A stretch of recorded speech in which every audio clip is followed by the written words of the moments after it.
Okay, so welcome guys to Italy. Welcome back. Actually, you're here very often. You like our country and we like you very much. So always pleasure to have you here. You're about to play a gig in Milan tonight. So you're ready to go? And Yeah, okay. ready. Yeah, it's going to be fun. Okay. So you always used very strong titles for your albums, just like Born, A Lion, We Sweat Blood, Never Too Loud.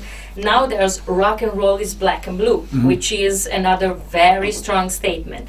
What's behind the title this time? And Well, it's an old title that we had. We were going to call our first whatever we released that title, and then JC suggested it, and because we always liked it, but we were never able to use it. And it's just a statement on how, rock and roll today isn't really the most popular form of music anymore, and it's taken its fair share of hits. So the term black and blue is, I don't know if it's a European thing, but in North America it means beaten up. yeah, I know that. So that's what Danko Jones is to rock and roll. You beat up. No, it's more of the genre of music that we play has really isn't as popular as it used to be. Yeah, okay. So you are the classic example of touring band. Is that true that in the very beginning the plan for Danko Jones was just to play live and make no records at all? Is that correct?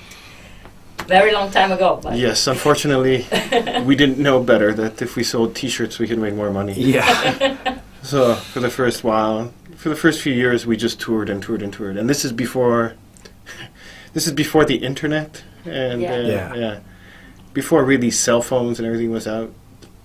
Yeah. So Yeah. it was. Yeah, people have forgotten that time. In such a short period, everybody's forgotten. We had a cassette Yeah. that we'd give to people, okay. and actually the cassette. So. But of course, then you changed your mind. Because it's part, Well, it wasn't changing our mind more than realizing that, in order to play longer and to go out farther, you need something that will sustain you, put gas in the tank, put food in your mouth. And the only way to do that while you kind of take time off from your jobs at home is to have something to sell while you're out on the road. Yeah. Do you still enjoy touring? Just, as back in the days, is still exciting for you guys? I personally like playing the shows just as much as day one. Touring is a very hard thing to do, and in the beginning we were only touring for a week at a time, 2 weeks. I think the longest we did was a month, and that was in our lives that was a huge thing. Now we tour for a month like people tour for a day. It's not a big deal anymore. So we do spend a lot of time on the road, and it's not the same assessment as it was in the beginning. I could say in the beginning, if you asked me in the beginning, I would have said, yeah, it's amazing. Well, that's only because I was touring. We were only away for 4 days at a time. Now we're away for 6 weeks at a time, or 3 weeks at a time. So it's a lot more difficult. How is the rock scene in Canada right now? And do you live being from Canada as a privilege some way? Because that's a special country. There's not, the amount of music coming out from Canada than, I don't know, the United States, for example. So how do you live that, being Canadian? There's a lot of bands from Canada, and I guess, yes, we're really happy being from Canada and whatnot. And, there's a lot of bands that are we got everything from Justin Bieber to what's the guy named the Michael Bublé, Leslie Fives. We have Broken Social Scene. We have harder bands like 3 Inches of Blood and Fucked Up. Fucked Up, Sacrifice, and Bison. Yeah. So there's a lot of music that comes out of Canada for being such a small country, and even there's Drake, and it's just so much stuff that comes out of Canada, and it's almost being a country that's so close to the United States but having less of the population of California, you really have a lot of variety for music. So it's really it benefits us to be in that situation. Of course, you're more proud of being from the same country of Rush, a band like Rush, than Justin Bieber, of course. Yeah, I mean, but Justin Bieber is way more famous and more popular than Rush ever was. Yeah. But, I mean, yeah, we play rock, so you're going to say that. I mean, but I think it's kind of fashionable to put him down. It's Okay. he's just doing his thing. I personally, he doesn't offend me at all. Like, none of the people who like Justin Bieber will ever like our band, so there's never a like, I don't see the problem. He doesn't really infringe on anything we're doing, you know. So once again, you have a new drummer in the band, Anton Wheeler, this time from Rocket from the Crypt. And why him? And actually the question was, why you always have so many issues about drummers? Because you changed a lot of them during the years. Yeah. You changed about 6 drummers or something like that, 5, 6. We've also been around for 17 years. Okay, sure, but you know, So- it's, you know, Well, always the drummer. after 17 years, I mean, you know, most bands have been around for 3-4 years. They've already had 3 or 4 member changes. Yes. We're a 3-piece, so when there's a member that changes, it's a little more evident. But the amount of member changes that we've had, I don't see it as being any lesser or greater than your average band that plays as much as we do. There's different issues and different reasons why past members have left. Some of them, you know, it just had to be because it just wasn't working out and it was an amicable split. Others not so amicable. But I mean, we are a band that tour a lot, we're on the road a lot, and we work a lot. And if some people just aren't made to handle that kind of workload, you know, and that's just how it is. It's not just a physical exertion, it's a mental exertion too. You have to be mentally, you know, prepared for being in this band. Yeah, also your shows are very energetic, Mhm. and you know, playing drums is more physical Physical. than Yep. anything else. So maybe There's I a was physical thinking that aspect. it was like maybe too difficult for them to go on long with Well, a band I mean, like yours. There's been physical issues, you know, physical aspects issues. There's been emotional issues. There's been all Okay. kinds of issues. We're a band. We're a real, living, breathing, working band. Again, about your live show. Last year you released Bring on the Mountain DVD.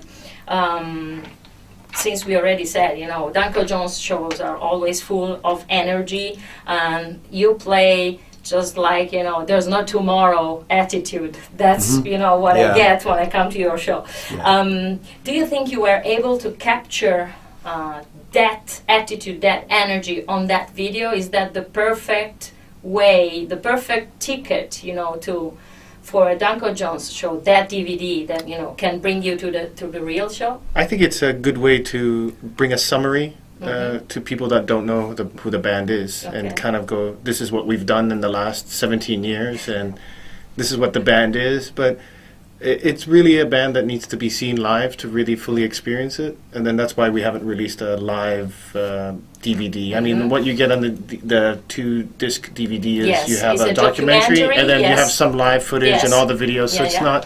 not per se just a live thing. Right. So that's what we, in a way, I thought it did a great job in introducing people. And as a companion to that, there was the release of the book as well, Sure.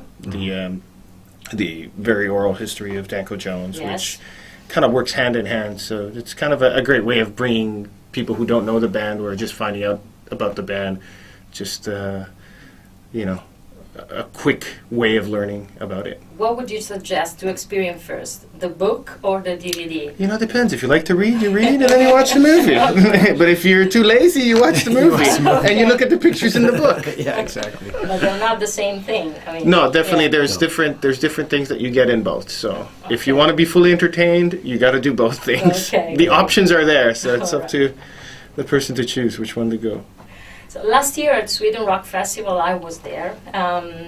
During one song, I think Bad Thoughts, but I'm not sure if that was that one. You actually teased people with classic riffs in Oh, yeah, between, it was, yeah. with Black Sabbath, Priest, Kiss, Maiden. Is that something that you do every night? And Yeah. how much of it, you know, is prepared or comes spontaneously? Well, it depends. I mean, we're on this tour. There's like a few riffs that I'll throw out for every night. But yeah, I mean, the riffs have kind of rotated over the last couple of years, but And some stuff has changed depending on even what happens outside of the band. Like last year, I remember when Adam Yauch passed away from Beastie Boys. So then he did his little tribute to Adam Yauch. He incorporated that. So yeah. Then there's also there's one festival we played in Spain with Ozzy. Yeah. So we can't play the Aussie riffs. So no Sabbath and nothing. No Sabbath, okay. nothing. Just Priest. They actually asked you to do that? No. Okay. We just reel it. You just. You don't want to do it on. It's kind of redundant. So. Yeah. But people, really like that kind of thing. And I mean, when was the first time you did that? That's if the audience knows the riffs. Yeah. There's been some shows where they just stare at us back on, Really? what are you playing? Yeah, we won't tell you who the We won't. audience is. It won't happen here in Milan tonight. Okay. They'll know. In Europe, it's been very good. So. Yeah. But I was surprised because of Kiss, you did Love Theme from Kiss, which is a song that maybe not even Paul and Jean remember that they wrote. So it's like... Don't expect... I think I was the only one Yeah. No, recognizing you're the only one who actually ever said that one. Yeah. Yeah, you are actually. There you go. Okay. You're the only one, actually. Yeah. Okay, so 1996 marked your debut, long time ago. You've done a lot, you've grown a lot since then, and the industry changed very much since the mid-90s. Do you live this experience any differently now, and how did your approach change to the industry and to the music? I think from the beginning we've had a very hands-on approach, and one thing that I know that we've noticed is that when we started, we wanted to own everything that we did. So we owned the masters, the copyright, the publishing, and we were a bit stubborn because we didn't trust anybody back then. And to this date, it worked to our advantage because now we've seen how the industry's basically the record labels have fallen apart because they're not selling anything. So now the labels, to save themselves, are trying to do these 360 deals, which basically they get young bands and they buy everything that they're worth and they own their everything. So we just kind of seen that from our way. But at the end of the day, we just love playing music. So that's the only reason why we're doing this. I don't think we're doing it to make money. Yeah. We're just doing it to have fun. And we treat it like our job, and it's a serious thing. So it's not, it's just something that we love doing, and we do it with a passion, and we've been able to do it. I think that changed a lot since then is that major labels are not in total control anymore as it used to be. Do you think that this will actually save music in a sense, or the fact that there's not a big market anymore will actually give the final straw to the industry as we used to know it? Well, both are correct. I mean, the major labels are not as strong as they used to be, and it will not be the same industry like we knew it because of that. I mean, that's just how it is. But it's not going to make the music go away. Yeah. If anything, the internet has made me personally aware of more bands, and I've realized that there's a lot more bands that are coming out, and they are able to just do whatever it is that they wanted to do in its purest form because they don't have some A&R guy telling them how to write the single. They could just write it and put it out there on Bandcamp and have people hear it. The problem with that is that there's just a kind of an overload of all these bands, and it's hard to kind of navigate through it because it's just so many. A lot of it is shit, but a lot of it is good. So it's just hard. It's hard. The hard part now is trying to find the good stuff amongst the sea of bands and people making music now. But that's not a bad thing.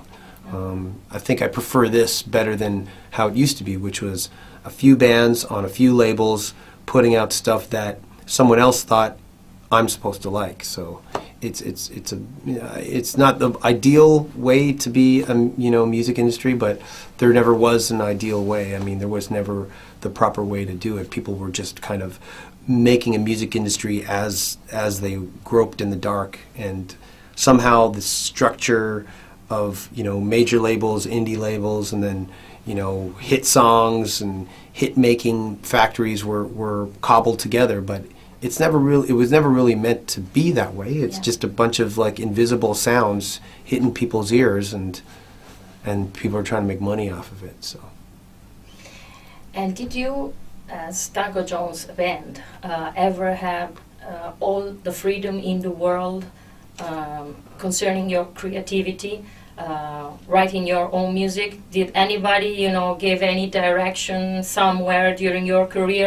Oh, because yeah, you there's have a been strong identity. There's been people who have tried. Uh-huh. I mean, we'll listen, but we don't usually listen. We'll hear it, but we won't listen. Okay. We met with somebody once who told us that there was a station in a city that was changing the formats, and that we should incorporate some hip-hop elements to it, to the music. And we just said, okay, thank you. Thanks.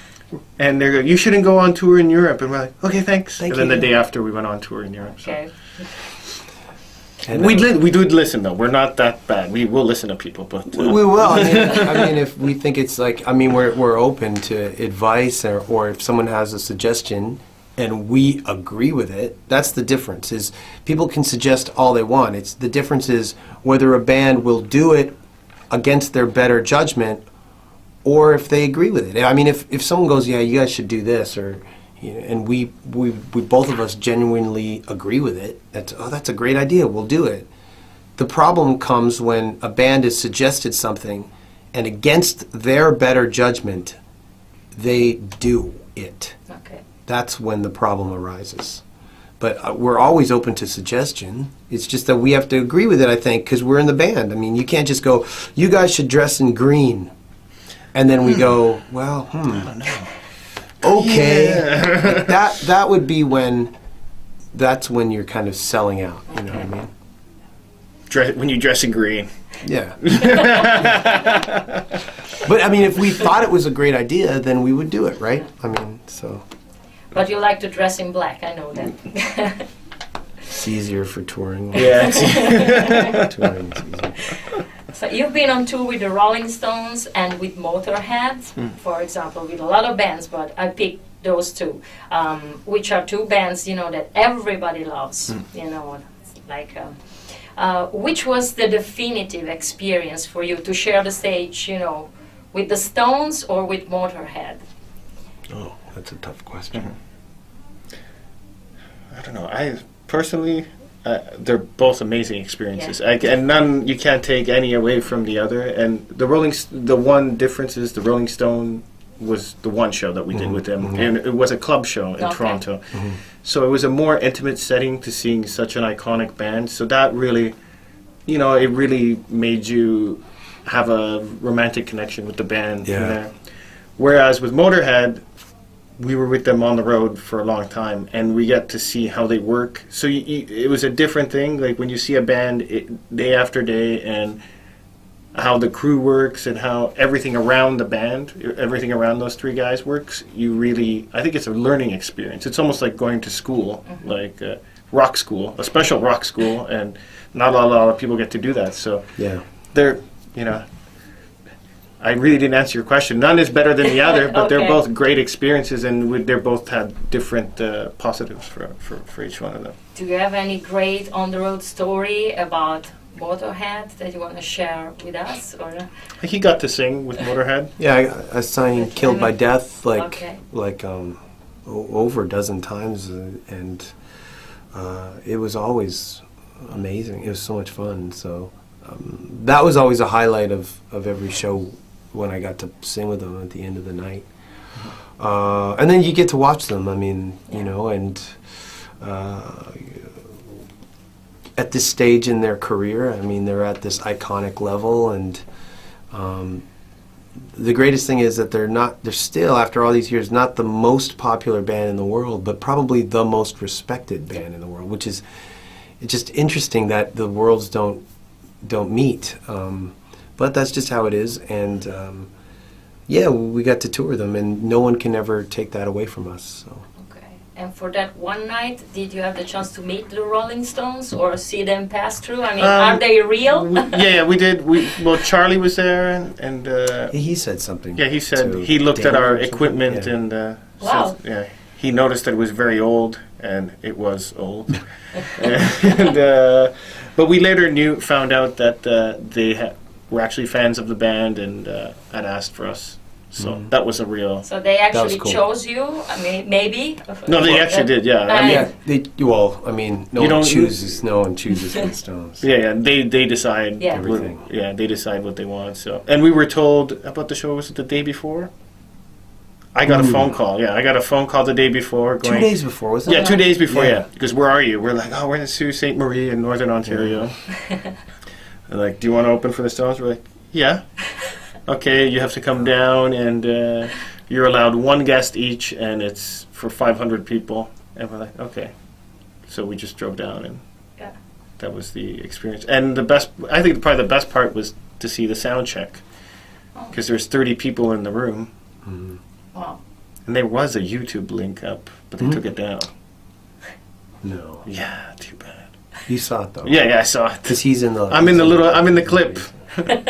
He's in Wow. the clip. Yeah. Yep. You JC you are Italian. Yeah, io sono calabrese. So Calabrese. Calabrifornia. Sono da Los Angeles. Okay. Great. So what's typical Italian in you? Sì, sono calabrese. That's it. Okay. I mean, I always when we go on the road, I always go out take everybody out for food. Mm-hmm. Right? That's yeah. Yeah. I guess that's typically Italian. Yes, right? it Yes, is. it is. Okay. So you, Danko, you like to do radio, podcasts, spoken words, columns, TV. You're busy in I don't do 30 years. I don't do TV and radio. Yeah, but I just do a podcast and columns. I've seen Danko Jones TV on your website sometimes. Oh, that's our webmaster. Okay. That's not us. Okay, but how this come about? Are you looking for like other vehicles to express yourself, or it's simply fun? Something? No, it's just fun. I mean, it's fun, and it keeps. I just like doing it. It has nothing to. Well, it's about music, but it's not. Okay. It's not musical, and I enjoy doing it, and it's another way to just release all the toxins. In a lot sometimes too, when he would come up, he would write some stuff, and we'd be like driving long 5 or 6 hours. I'd be like, can you read us some stuff? So it's kind of almost to entertain us in a way. That's how it started. Yeah, Okay. And then and now he's been. The columns that he's writing for Huffington Post are quite popular. Yeah, they're getting more and more popular, and so it's really, really good. Yeah, the Huffington Post. And the podcast has taken off. Yep. And everybody can check out your brand new ads, fantastic ads that are airing for the podcast. They're up on YouTube now. So go check them out. Is it Danko TV? DankoJones.com/podcast. There we go. There you go. That's why you have me around. How can you be so hyperactive, you all guys? Where do you get the energy? I mean, it's unbelievable. Well, I mean, during the day we're very subdued, I think, and you save the energy for the show. And it's easy because we like what we're doing, so you get naturally excited to go on stage. So that combination will always yield like an energetic show. The music we play is energetic to begin with. That helps. We like what we do, and we save it up till the end of the night. So, the best feeling in the world is at the end of the show when it's over and you're 100% tired and you just want to go to sleep. That's an indication that the show, you spent every morsel of energy on the audience and on the show, and that's a great feeling, and it was a great show, and that's the best feeling in the world. So you work to get to that feeling. Do you have the set list for tonight's show ready? I mean, it's Yeah, we talked about it before, so it's pretty much more or less. You change it every night? We've been doing some little tweaks here and there. Just tweaks. But, especially in the beginning, the first week of the show, you kind of change it. And the first show of the tour, we're starting with a different song, and there's a change in the middle here, a change in the end. Who's the boss? Who's the final decision? Oh, it's- I think When JC usually comes up with That's most the of other Italian suggestions. part of Yeah. me. I am the boss. Well, he comes up with most of the suggestions, and but then it's a group decision. Yeah, as no, to- it's all group decision, and if we try something and it doesn't work, then we just it's very diplomatic. There's no strong hand. Okay. Well, yeah, like there's like a list of suggestions, and then we go through it, and maybe someone doesn't like to play that, or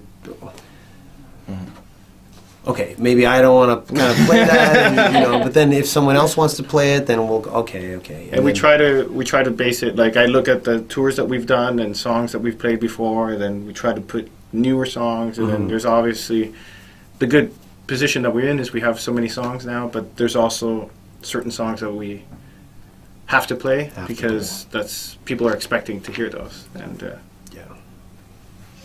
Okay, last question.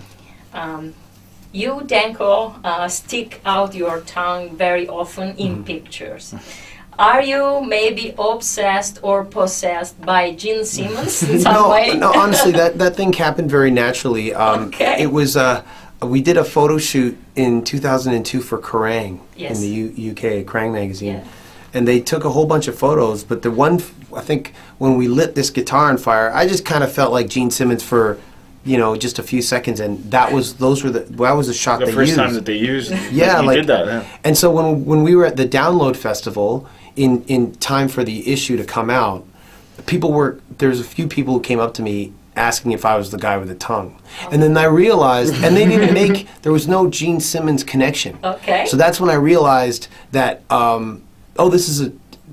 this can be its own thing, apart from the whole Kiss thing, and that's how it started. And I don't do it as much anymore on stage. I just do it when it's called upon. But there was a time when I was just it was ridiculous, and now I've toned it down. I don't do it as much anymore. It's definitely established, so I don't need to do it. It was fun. The one time we met Gene Simmons, we played a show in Philadelphia. It was for a radio station there called Babe Fest, and we went backstage to get our record signed, and then I was taking a photo of Danko and Gene, and he asked him, because Gene, we take a photo with our tongue sticking out? And Gene said, no. And then he said, is it okay if I stick my tongue out? I said, okay. So I took the photo, and it's Gene looking at him like this, and his tongue sticking out. It was really cool that he played along with it, because it looks awesome that he's looking at. He's looking at the tongue going, and then another one's just totally normal. It's So pretty awesome. it's pretty That's fun. probably one of my favorite photos ever. Ever. Okay. So very, very last And thing. it's in the Danko Jones book. It's in the book. Okay. It's in the book. So another reason to have a copy of Another it. copy. Yeah, Okay. before and after. It's Okay. definitely cool. I remember again at Sweden Rock Festival last year that after the first or second song you were saying, hey guys, to the photographers in the beat, I was there too. You can stay the whole show. Oh, yeah, yeah. Because I Sure. hate that rule, 3 songs and then you're out. Because when we start sweating, you can start snapping. And Yeah, I yeah. really appreciate that. So But I mean what it. that rule of the 3 songs come, from, actually. It's I not don't the know. bands decide I think it's. that. I was told it has to do with the flash interfering with the light shows. Okay, but we're not allowed to use flash, so that's a We don't mistake. mind. Anybody, photographer can Yeah. come and take pictures, and Yeah. Take the more we're sweatier, the better the The pictures are better going to be. Really, that's it. I hope your batteries run out so you can take photos of any of the other bands. Okay. It's just going to be us. Take pictures of us. That's it. Okay, so thanks very much, guys, Thank you for and this.